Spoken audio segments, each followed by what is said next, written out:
You're replaceable, Sarah. Any assistant can do what you do. I'm the face of this company.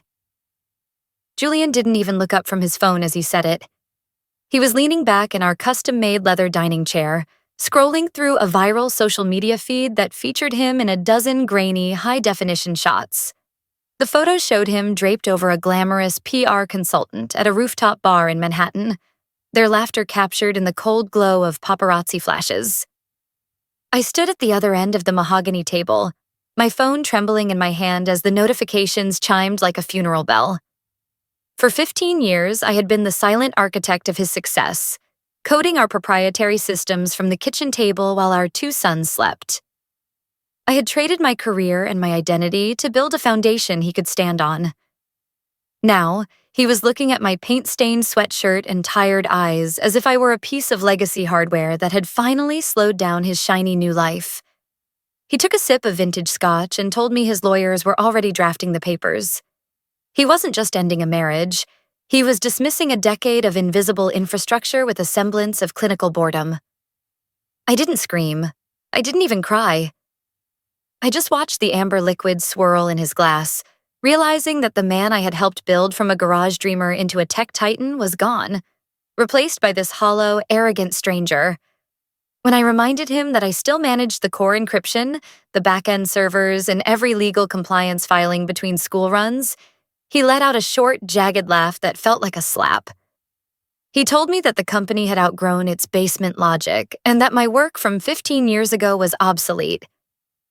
I looked toward the staircase, sensing my sons, Leo and Toby, hovering in the shadows of the landing. They had heard everything. The dismissal of their mother, the elevation of his new image, and the cold snap of a family breaking. Julian stood up, buttoning his tailored jacket, and told me he wanted me out by the end of the week so the real transition could begin. He viewed me as a placeholder, a temporary support beam he no longer needed. My heart was thundering, but my mind was already shifting into a cold, analytical gear. I looked at Julian and nodded slowly, letting him see exactly what he expected. A broken, defeated woman who had finally run out of code. Moving day was a clinical operation. I watched from the driveway as a white-glove moving service, hired by Julian's new PR consultant, began hauling my life into a series of cardboard boxes. The consultant herself stood on our marble portico, tablet in hand, already directing a landscaping crew to tear out the hydrangeas I had planted when Toby was born. She didn't look at me, and I didn't look at her. To Julian's new world, I was already a ghost. I carried only one item personally: a single battered leather briefcase. Inside sat the original partnership contract we had signed in a damp basement 3 years before our wedding, a document Julian had dismissed as a relic of our amateur phase. He stood by his Tesla, checking his watch, clearly impatient for the domestic baggage to clear the premises so his new life could start. I walked over and offered a soft, rehearsed apology, telling him I was sorry for slowing him down all these years. He patted my shoulder with a patronizing pity that made my skin crawl, completely unaware that I was taking the company's actual heart with me. I drove away with the boys, leaving the mansion behind without a single backward glance. The final settlement meeting happened in a sterile law office 3 days later. Julian didn't even attend. He sent a junior associate who slid a thin packet across the table with an almost apologetic look. The offer was an insult. A lowball severance package that treated my 15 years of co-founding as if I had been a part-time secretary. It barely covered a few years of living expenses in a modest zip code, a fraction of the millions Julian was currently worth on paper.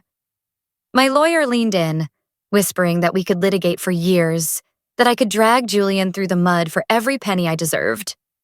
I looked at the signature line and felt a cold, sharp clarity. If I fought for the money now, Julian would see me as a threat and sharpen his defenses. If I signed, I remained the harmless woman he believed I was. I picked up the pen and signed every page without a single counteroffer. I watched the junior associate's eyes widen in surprise as I handed the papers back. I told him I just wanted this to be over so Julian could focus on his vision. I walked out of that office knowing I had just bought my silence and his total complacency. The rental house was a small 2-bedroom bungalow that smelled of lemon wax and quiet transition.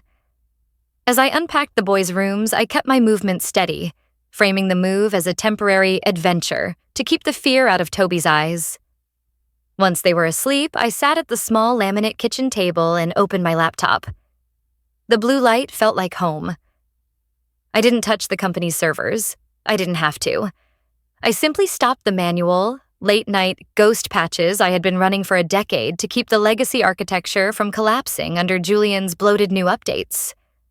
I watched the internal logs from a distance, seeing Julian's high-priced new developers already poking at the code like children with a complex watch. They had no idea that the system wasn't a static product, but a living organism that required my specific heartbeat to stay stable.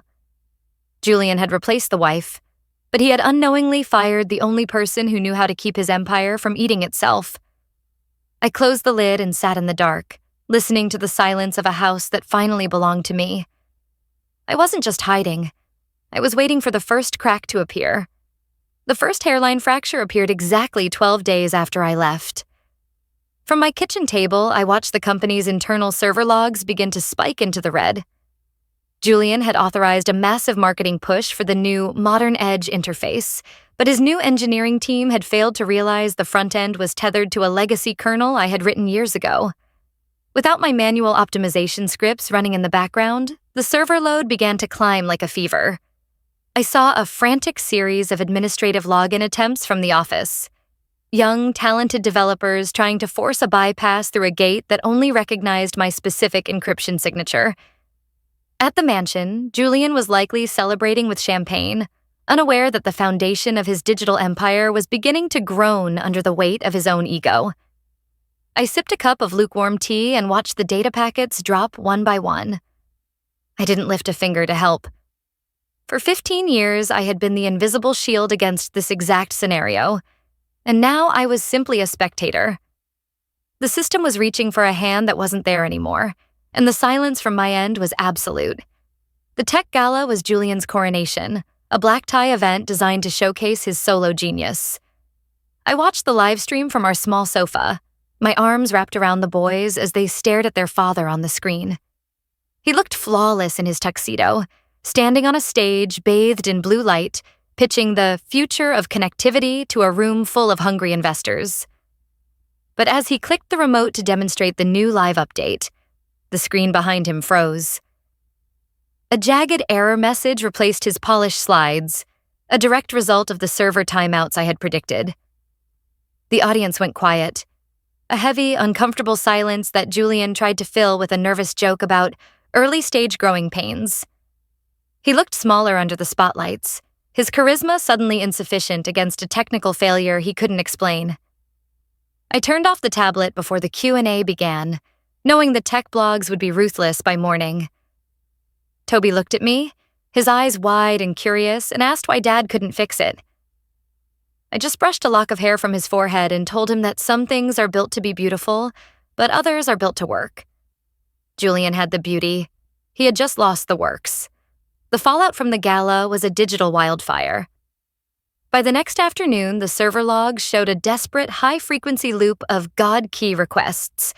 Julian's team was trying to access the master encryption layer for an emergency security audit. My phone finally buzzed with a call from Julian's personal assistant, her voice strained and brittle. She told me Julian needed the administrative recovery codes immediately. I kept my tone soft, almost apologetic, as I told her that those codes were tied to the home office hardware I had been ordered to wipe before I moved out. I reminded her of the clean break Julian's lawyers had insisted upon. Within minutes, my inbox was flooded with frantic emails from Julian himself, his usual arrogance replaced by a barely veiled panic. I didn't reply. I spent the afternoon at the park with Leo and Toby, teaching them how to fly a kite in the brisk autumn wind. I intentionally left my phone in the glove box of the car. For 15 years, I had been the 24/7 emergency responder for his every professional crisis. Now, I was just a mother at the park, enjoying the luxury of being unreachable. The silence was my first real act of independence. The domestic collapse followed the digital one. On Thursday evening, Julian pulled into my narrow driveway in his mud-splattered Tesla, looking like a man who hadn't slept in 48 hours. He didn't come to apologize. He came to vent. He paced my small living room, complaining that the house was a disaster, that the new staff couldn't find Toby's allergy medication, and that he had missed a crucial board meeting because no one had updated his calendar. He looked at my modest surroundings with disdain, yet he was vibrating with the stress of a life he didn't know how to manage. When Leo walked in with a school form that needed a signature, Julian just stared at it as if it were written in a foreign language. He had no idea who Leo's homeroom teacher was, or that Toby had a basketball game that night. He eventually sat on my cheap sofa, his head in his hands, and admitted he couldn't handle the distractions of the boys while the company was under fire. He asked if they could stay with me full-time until the audit was over. He was handing me his leverage, thinking he was doing me a favor by offloading his responsibilities. I met Marcus Thorne in a corner booth of a quiet, wood-paneled cafe miles away from the tech district. Marcus was the kind of investor who didn't care about the pitch. He cared about the bones of a company. I didn't bring a glossy slide deck. I brought my battered briefcase and the original partnership contract. As he scanned the documents, his eyes narrowed with a sharp, predatory interest. I showed him the proprietary source logic and the master encryption logs, proving that the intellectual property Julian was currently claiming as his own was legally tied to me. I explained that Julian wasn't just facing a glitch. He was facing a total systemic rejection of his authority. Marcus looked up, a slow, grim smile spreading across his face as he realized that Julian's billion-dollar firm was a hollow shell. I didn't ask for a buyout or a job. I proposed a strategic partnership to launch a new rival framework that would render the old codebase, my old codebase, entirely obsolete. I wasn't just starting a business. I was building a cage for the monster I had created. Marcus closed the file, leaned across the table, and shook my hand. The hunt had officially begun. Julian's response was predictable. He went for the throat. 2 days after my meeting with Marcus, a courier delivered a thick envelope containing a cease and desist order. The letter was hysterical, accusing me of theft and digital sabotage. Julian was demanding I turn over the master encryption keys within 24 hours. I sat at my kitchen table, the boys doing their homework nearby, and felt a strange sense of peace. I called my attorney, who had already drafted our response. We didn't send back a long legal brief. We sent a single, high-resolution scan of the 18-year-old partnership agreement. We highlighted the bad faith termination clause. It explicitly stated that the core encryption was my personal property, licensed, not sold to the company, and that the license expired immediately if I was ever fired without cause or sacked from the partnership. By dismissing me at the dining table and calling me an assistant to justify my termination, Julian had legally triggered the expiration of his own company's right to use the software. He had effectively evicted himself from his own kingdom. I watched the read receipt on the email trigger almost immediately. He finally realized the gate was locked, and I was the one who had built the wall. The mansion had become a gilded cage of frustration, and the boys were the first to fly. Julian called them on a Friday, offering a luxury trip to the Maldives to reconnect, but Leo didn't even look up from his laptop. My 15-year-old had inherited my analytical mind. He had watched the system crashes and his father's public meltdowns with a quiet, growing disdain. He told Julian over speakerphone that they weren't going. "You said Mom was just a placeholder," Leo said, his voice flat and mature beyond his years.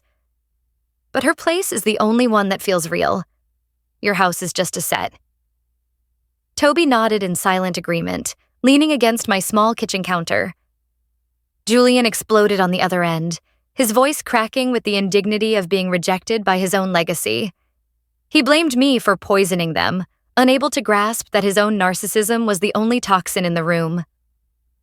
When the call ended, the house fell into a comfortable, productive silence. The boys chose the small rental over the high-tech mansion because they knew where the power truly lived. Julian was left alone in his glass fortress, realizing that his replacements had no interest in a man who was all image and no substance. The total system blackout happened at 2 p.m. on a Tuesday. I was folded into a plush chair at the tech conference Marcus had invited me to, my laptop resting on my knees. Across the country, Julian had tried to force a brute force override to bypass my encryption. The system didn't just resist, it executed the poison pill protocol I had written into the kernel years ago. Every client terminal, every database, and every executive dashboard went dark. It was a digital heart attack. Within seconds, my phone began to vibrate with back-to-back alerts. Tech blogs were already posting screenshots of the critical failure screens. I looked up and saw my own face reflected in the dark screen of my laptop. I felt a strange, detached pity for the developers Julian was currently screaming at. They were searching for a back door in a house that didn't have any. Julian had spent 15 years standing at the gate, telling the world he was the creator, but he had never bothered to learn how the locks worked. Now, the gates were shut, and the world was finally looking past the face to see the void where the brain used to be. The conference hall was a sea of sleek blazers and filtered light, but I felt like I was standing in a vacuum. Julian found me near the back of the auditorium, his face a frantic mask of sweat and desperation. He didn't care who saw him. He grabbed my arm, his voice a jagged whisper, accusing me of sabotaging the company for the sake of a petty divorce. He looked at my sharp blazer and the way the industry leaders were already nodding to me with respect, and he sneered. He demanded the access keys, calling me a bitter housewife who was trying to burn down his life out of spite. I didn't pull away. I looked him directly in the eyes, my voice steady and cold enough to cut through his panic. I told him that I hadn't sabotaged a single thing. I had simply stopped being the invisible scaffolding holding up his incompetence. "The system isn't broken, Julian," I said, loud enough for his rivals to hear. "It's just finally acknowledging that you don't have the credentials to enter." He looked at me as if I were a stranger, realizing for the first time that the supportive footnote had rewritten the entire book. The board of directors didn't wait for Julian to find his way out of the wreckage. By Wednesday morning, my inbox was flooded with formal invitations for a private emergency hearing. They didn't contact Julian's lawyers. They contacted mine. I walked into the mahogany-lined boardroom, feeling the weight of 15 years of invisibility lifting off my shoulders. The directors were pale, their iPads glowing with red stock tickers and frantic messages from panicked investors. They had realized the face of the company was legally and technically illiterate. I sat at the head of the table and laid out the reality. Julian had signed a termination letter that effectively revoked the company's right to exist. I didn't ask for a buyout. I didn't ask for his seat. I simply presented the data. I showed them that every major client contract was technically in breach because the underlying encryption license had lapsed the moment Julian sacked me. The silence in the room was absolute, as they realized the replaceable wife was the only person with the legal authority to turn the lights back on. Julian's ego hadn't just bruised his marriage, it had liquidated their investment. I wasn't there to negotiate. I was there to accept their surrender. The PR consultant was the first to desert the sinking ship. I saw her on the news that evening, standing outside the company headquarters, announcing her immediate resignation due to irreconcilable differences in leadership ethics. She didn't mention Julian by name, but she didn't have to. The carefully curated image of the visionary billionaire was dissolving in real time. Back at the mansion, the new life Julian had envisioned was a hollow ruin. The staff had quit after their paychecks bounced due to the frozen corporate accounts.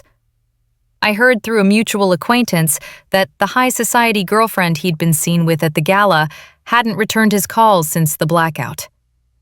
He was alone in a 20-room house with no power, no internet, and a legacy that was being dismantled by the very person he had tried to erase.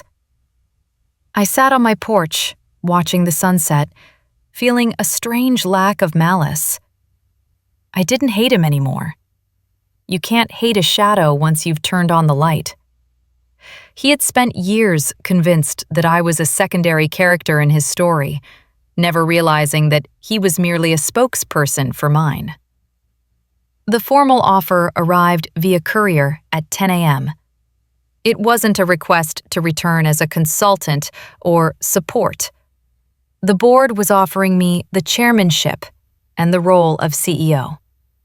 They were willing to claw back Julian's remaining shares to settle his legal liabilities, effectively stripping him of his title and his kingdom in one fell swoop. I drove to the mansion one last time to collect the final boxes of the boys' things. The gates were open, the security system dead. I found Julian in the dark theater room, surrounded by empty bottles and the blue glow of a laptop he couldn't log into.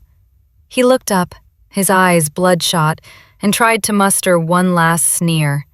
He told me I'd won, calling it a calculated betrayal. I didn't argue.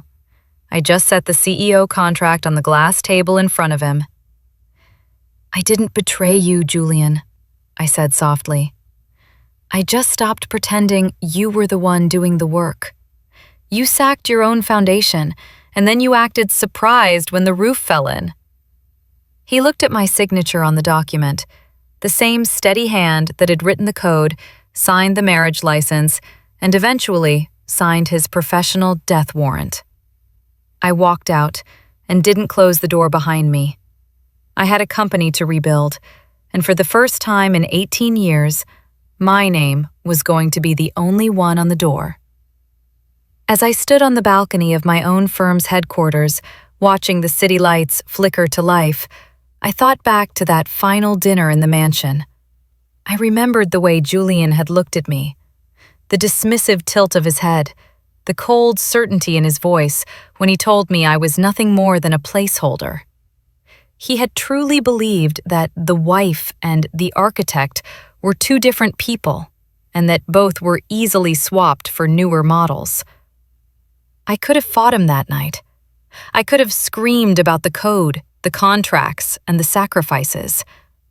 Instead, I had offered him a soft smile and a quiet exit. I drove to the mansion one last time to collect the final boxes of the boys' things. The gates were open, the security system dead. I found Julian in the dark theater room, surrounded by empty bottles and the blue glow of a laptop he couldn't log into. He looked up, his eyes bloodshot, and tried to muster one last sneer. He told me I'd won, calling it a calculated betrayal. I didn't argue. I just set the CEO contract on the glass table in front of him. "I didn't betray you, Julian," I said softly. "I just stopped pretending you were the one doing the work. You sacked your own foundation, and then you acted surprised when the roof fell in." He looked at my signature on the document, the same steady hand that had written the code, signed the marriage license, and eventually signed his professional death warrant. I walked out and didn't close the door behind me. I had a company to rebuild, and for the first time in 18 years, my name was going to be the only one on the door. As I stood on the balcony of my own firm's headquarters, watching the city lights flicker to life, I thought back to that final dinner in the mansion. I remembered the way Julian had looked at me, the dismissive tilt of his head, the cold certainty in his voice when he told me I was nothing more than a placeholder. He had truly believed that the wife and the architect were two different people, and that both were easily swapped for newer models. I could have fought him that night. I could have screamed about the code, the contracts, and the sacrifices. Instead, I had offered him a soft smile and a quiet exit. It was the most powerful thing I ever did. By letting him believe his own lie, I gave him the rope he needed to hang his own ego. He thought he was clearing the floor for a better version of his life, never realizing he was actually removing the only pillar holding up the roof. He wanted a world where I was replaceable, I simply stepped aside and watched as that world realized just how wrong he was.